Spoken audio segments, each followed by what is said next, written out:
presentasi materi dari Ibu Indah. Nah, dia akan memaparkan materi tentang profil pelajar Pancasila. Inilah penekanan yang baru dalam kurikulum sekolah penggerak, di mana penekanan utamanya adalah bagaimana tujuan pendidikan itu harus selaras dengan profil pelajar Pancasila, yang mana di dalamnya terdiri dari beriman bertakwa kepada Tuhan Yang Maha Esa dan berakhlak mulia, berkebinekaan global, bergotong royong, mandiri, bernalar kritis, dan kreatif. Inilah yang akan kita dengarkan dari Ibu Indah sebentar. Nah, Bapak Ibu sekalian, sebelum kita mendengarkan pemaparan materi dari Ibu Indah, terlebih dahulu marilah kita berdoa. Berdoa mulai.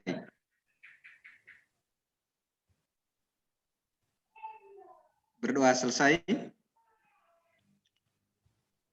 Baik, selanjutnya saya persilahkan Ibu Indah untuk memaparkan materinya secara lebih dalam. Silakan Ibu Indah.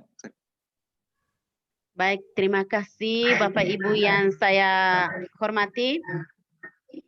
Hari ini saya akan sedikit mempresentasikan profil pelajar Pancasila sesuai dengan pemahaman yang sudah dibahas dalam program Sekolah Penggerak.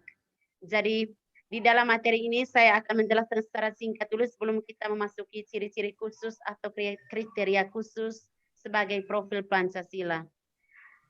Profil Pancasila sesuai visi misi Kementerian Pendidikan dan Kebudayaan sebagai tertuang dalam Peraturan Menteri Pendidikan dan Kebudayaan Nomor 22 Tahun 2020 tentang Rencana Strategi Kementerian Pendidikan dan Kebudayaan tahun 2020-2024.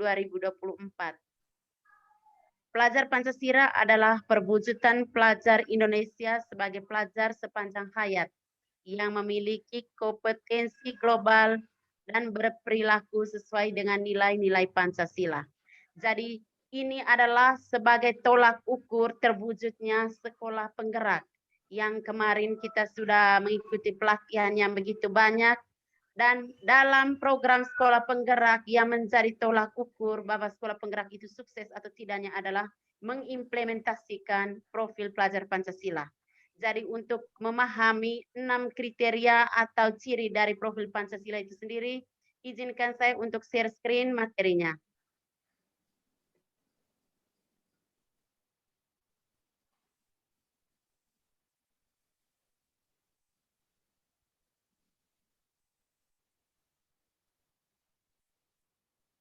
Baik, teman-teman. Kita lihat yang pertama, pelaksanaan in-house training dari SMPN Sata Piting. Jadi ini kemarin, karena ini kita akan mengimplementasikan ini di sekolah kita masing-masing, maka di sini saya mengatasnamai SMPN Sata Piting untuk menjelaskan secara mendetail seperti apa itu profil Pancasila. Dari 6 kriteria ini, yang pertama itu berakhlak mulia. Berakhlak mulia ini bisa dilihat dari moralitas siswa yang terpancar dari setiap pribadi pelajar Pancasila. Pelajar Pancasila mengerti apa itu keadilan sosial, spiritual, punya rasa cinta kepada agama, sesama manusia, dan cinta kepada alam. Artinya kita harus mensyukuri setiap apa yang diberikan Tuhan kepada kita, baik itu untuk diri sendiri, sesama, dan alam di sekitar kita. Akhlak mulia ini juga menjadi karakter yang sangat penting untuk dimiliki oleh pelajar Pancasila. Dengan akhlak yang mulia, pelajar Pancasila bisa berperilaku baik kepada masyarakat dan lingkungan di sekitar kita.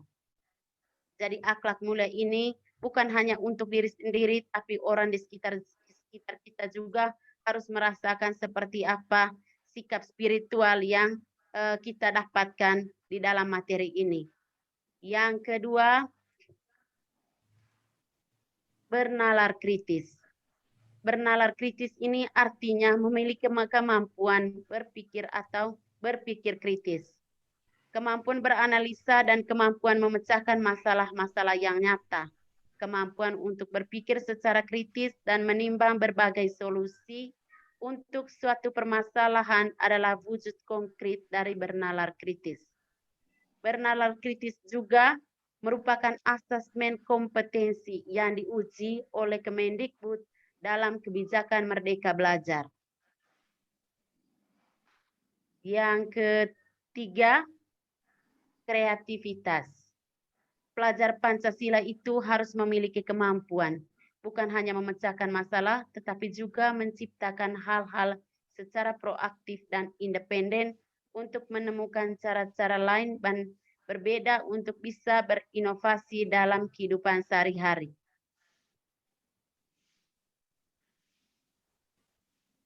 Berkebinekaan global. Jadi ini poin keempat, berkebinekaan global. Berkebinekaan global adalah perasaan menghormati keberagaman. Kita dari Sabang sampai Merauke itu berbeda-beda tetapi tetap satu, yaitu Indonesia. Jadi inilah salah satu pengertian dari kebinekaan global. Dengan kebinekaan global, pelajar Pancasila bisa menerima perbedaan tanpa rasa judgment, tanpa menghakimi, dan tidak merasa dirinya atau kelompoknya dia lebih baik dari kelompok lain. Itu artinya kebinekaan global dan bukan di level Indonesia saja, melainkan di negara tingkat dunia.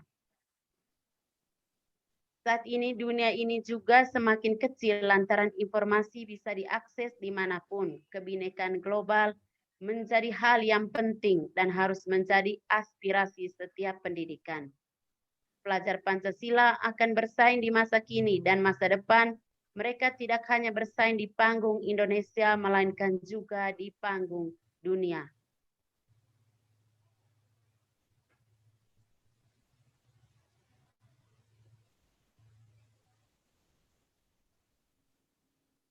Yang kelima, kemandirian. Penilaian terkait kemandirian bisa diukur dengan indikator motivasi. Indikator ini dilihat dari apakah pelajar Pancasila terdorong dengan motivasi internal dari dalam hatinya atau motivasi eksternal yang harus terus didorong dari luar.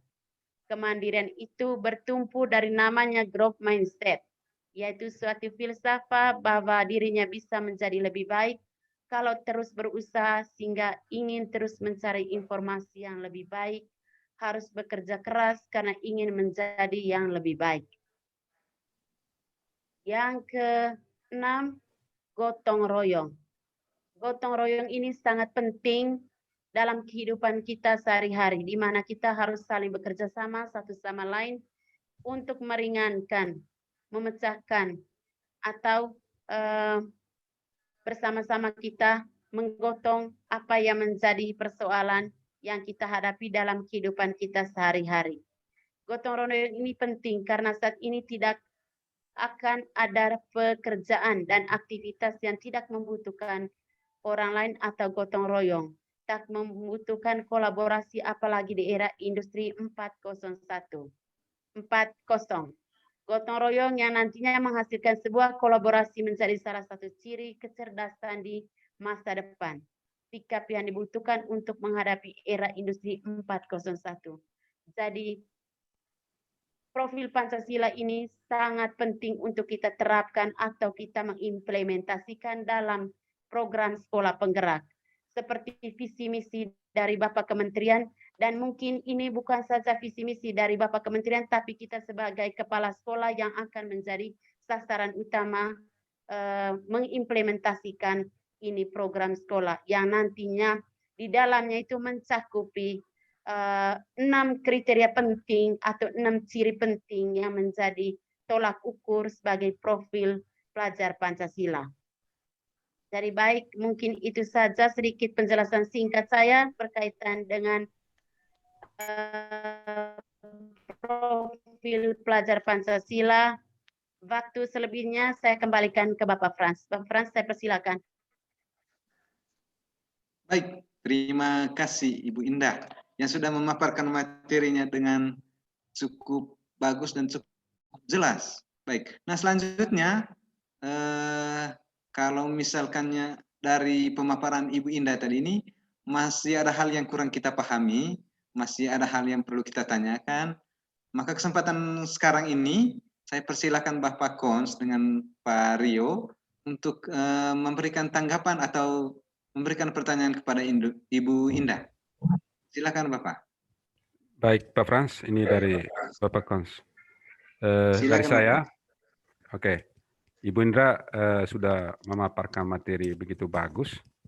Nah, untuk kami sekarang,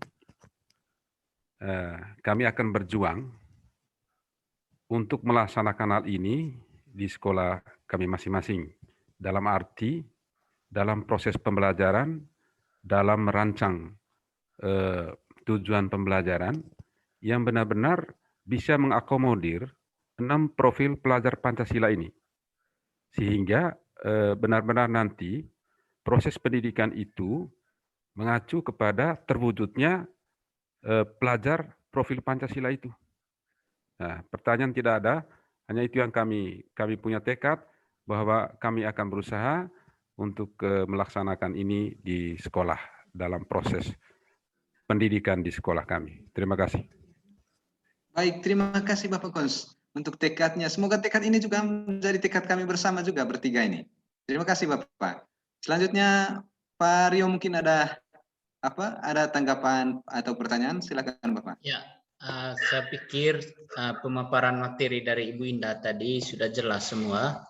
Ya, memang inilah yang menjadi harapan kita semua, bahwa kita harus mampu menghasilkan profil pelajar Pancasila di tempat tugas kita masing-masing melalui usaha karya kami masing-masing yang menjadi tugas dalam pelaksanaan tugas di sekolah kami. Saya pikir materinya cukup jelas, Pak. Tidak ada pertanyaan dari saya. Ya. Oke. Saya kembali. Baik, terima kasih. Ya, terima kasih Bapak Rio sudah memberikan masukannya.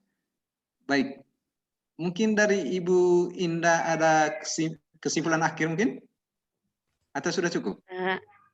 Baik, saya sedikit mau menyimpulkan dari materi ini tadi, bahwa pada intinya di dalam kurikulum